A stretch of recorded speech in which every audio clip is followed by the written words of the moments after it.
So, if I were to talk about a mid-century, mid-20th century design automobile with a inline six engine, canted over, 30 degrees, most car guys would know what I'm talking about. That would be, of course, the iconic Mercedes 300 SL. Well, I have a car that has a inline six engine with a cant at 30 degrees, and it is not a Mercedes SL. It is a 1965 Dodge Dart with the famous robust Chrysler Slant 6, the 225 version. And here it is. Take a look. It's a beautiful car. I think for a Dodge Dart, you're never going to find a nicer looking Dodge Dart. I mean, when people my age think Dodge Dart, they think old lady car. This is definitely one of the sportier Dodge Darts you're ever going to come across. Okay, we're going to walk around the car. Take a look at this car. It's a platinum metallic gray, 1965. It's the, I would say, rump end of the Virgil Exner era Chrysler with the excessive fins. You just have these vestigial fins here.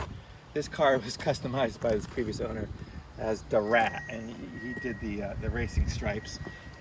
It has a Hurst shifter, 4-speed manual, which is not a common thing on the Dart. It's got the aftermarket gauges, you can see down there. It's got the bucket seats. They've been reupholstered. The back seats are reupholstered. The front was reupholstered. Convertible power hardtop. Let's look at the engine on this car. Now this Slant 6 was built from 1960 until 2000 actually. They kept building them in Mexico until 2000. It's got a sort of a homage to the period power pack. We don't have a Carter 4-barrel. We have a Holley 4-barrel. It's got an Offenhauser intake. It's got exhaust headers. Now, if you look at these exhaust headers, these are you got equal length on 1 and 6, 2 and 4, 2 and 5, and 3 and 4. Those are equal length, and that's to optimize power. That 4-barrel, when that thing's opened up, it's a double pumper 390 CFM 4-barrel. This engine actually gets up and goes. It's got plenty of power. You can see the 30-degree cant. The reason why Mercedes and Dodge did the 30-degree cant is you can have a lower hood line, better aerodynamics, better looking. You can make your engine shorter by putting the water pump instead of in front of the engine on the side, and there's the water pump right there. It's got dual master cylinder. It really is a nice little package, and you won't find a nicer Dodge Dart. It's not concourse by any means, but it's very nice. The designer of this engine was Willem Wertmann. He was an American of, I guess, German background, and he was famous as one of the Chrysler's, bright young men after the war. I think he fought for the U.S. in World War II, and he designed this engine and went on to help Chrysler design their big engines. Let's start this thing up and hear what it sounds like. You can see we got new door panels, and let's see how she sounds. I mean, she has a powerful sound. I'm going to start her up. Listen to the sound.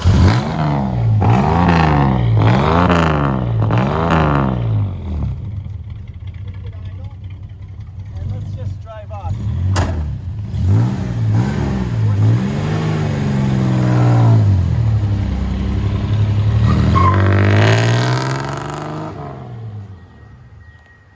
Okay, here we are driving this lovely 1965 Dodge Dart. 4-speed is really an interesting thing. That's right. You don't find many American cars of this era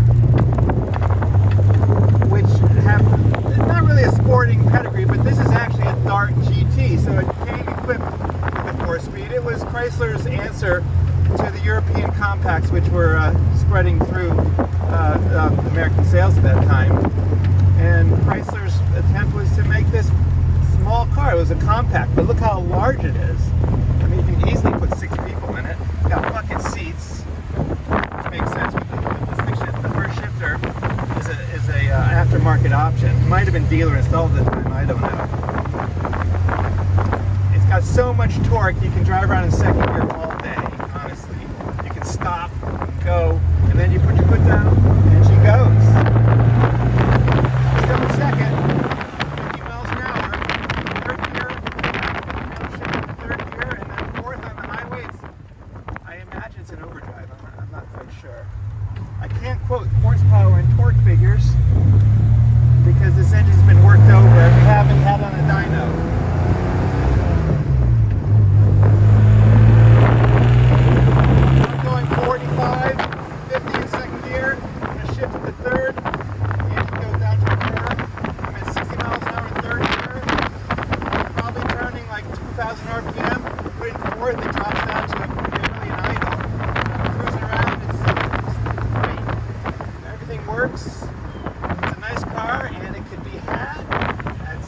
PowerWorkshops.com. Thank you very much. This is the power top. It's been down for a while, so it might be a little bit dirty, but it's pretty easy for a big car. It goes up, and what is it, 30 seconds? The 2 clips here, and we're done.